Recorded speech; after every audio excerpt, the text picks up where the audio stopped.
ಇಷ್ಟೊಂದು ಬಡ್ಡಿ ತಗೊಳಕ್ಕೆ ಪರವಾನಿಗೆ ಕೊಟ್ಟಿದ್ದೇನ, ಈ ಬ್ಯಾಂಕು ಅಧಿಕೃತನ ಅಂತೇಳಿ ನಾವ್ ಯಾರು ಆಲೋಚನೆ ಮಾಡಲ್ಲ. ಸಾರ್ ಬಂದ್ರು, ಸಾರ್ ಕೊಟ್ರು, ಕುಂತ್ವಿ, 40,000 ರೂಪಾಯಿ ಲೋನ್ ಕೊಟ್ಟಿದ್ರು, ವಾರಕ್ಕ ಚೀಟಿ ಕಟ್ಬೇಕಂದ್ರು 5 ಜನ ಗುಂಪದಲ್ಲಿ ಒಬ್ಬರು ಕಟ್ಟಿಲ್ಲ, 4 ಜನ ಸೇರಿ 5 ಜನದ ರೊಕ್ಕ ಕಟ್ಟಲೇಬೇಕು. ಕಟ್ಟಿಲ್ಲ ಅಂತಂದ್ರೆ ನಡೆಯಲ್ಲ.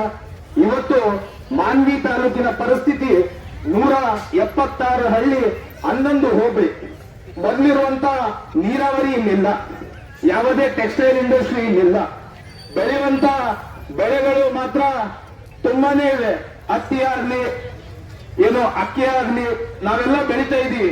ದೇಶಕ್ಕೆ ನಮ್ಮ ಜಿಲ್ಲೆ ಕೊಡುಗೆ ಕೊಡುವಂತದ್ದು ಬಹಳ ಇದೆ.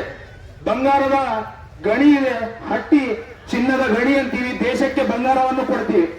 ಆದ್ರೆ ಇವತ್ತು ನಮ್ಮ ಅಕ್ಕ ತಂಗಿಯರ ಪರಿಸ್ಥಿತಿ ಬಂಗಾರವನ್ನು ಒತ್ತಿಟ್ಟು ತಮ್ಮ ಜೀವನ ಏನು ಮುಡುಕಿನಲ್ಲಿ ಇಟ್ಟುಕೊಂಡು ಇವತ್ತು ಮೈಕ್ರೋ ಫೈನಾನ್ಸ್ ಎಂಬ ಸಾಲವನ್ನು ಕಟ್ಟಲು ಅವರ ಜೀವವನ್ನು ಕಳ್ಕೊಂಡ ಪರಿಸ್ಥಿತಿ ಬರ್ತದೆ.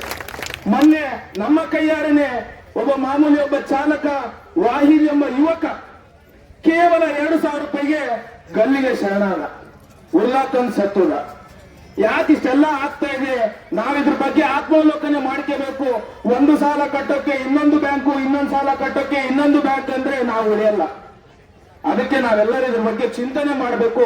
ಸರ್ಕಾರ, ಕರ್ನಾಟಕ ರಾಜ್ಯ ಸರ್ಕಾರದ ಮುಖ್ಯಮಂತ್ರಿಗಳು ಇದರ ಬಗ್ಗೆ ಸದನದಲ್ಲಿ ಮಾತಾಡಿ, ಏನು ಇವತ್ತು ರಾಯಚೂರು ಜಿಲ್ಲೆ ಹಿಂದುಳಿದ ಜಿಲ್ಲೆ ಅಂತ ಹೇಳ್ತಾ ಇದ್ದೀರಾ, ಇಲ್ಲಿ ನೋಡಿ ಸ್ವಾಮಿ, ನಾವು ಬೀದಿಗೆ ಬಂದು ಕುಂದುವ ಪರಿಸ್ಥಿತಿ ಬಂದಿದೆ.